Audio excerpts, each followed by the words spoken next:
Something wrong with my soldering iron.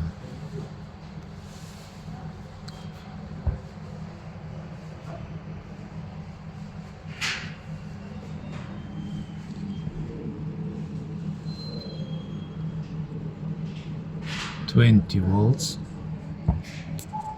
20 volts. Let's try to connect.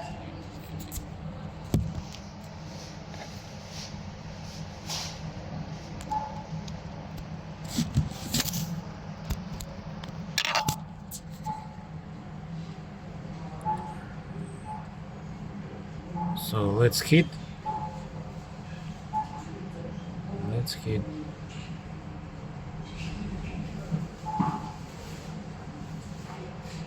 Nothing.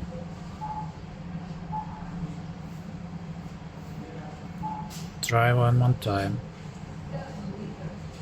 Hitting.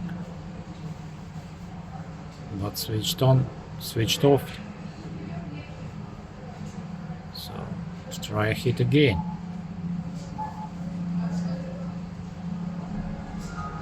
I don't know.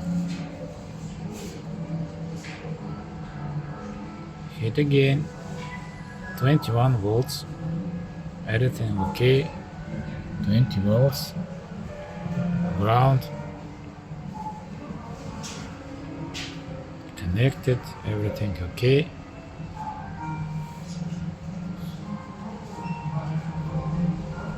But nothing.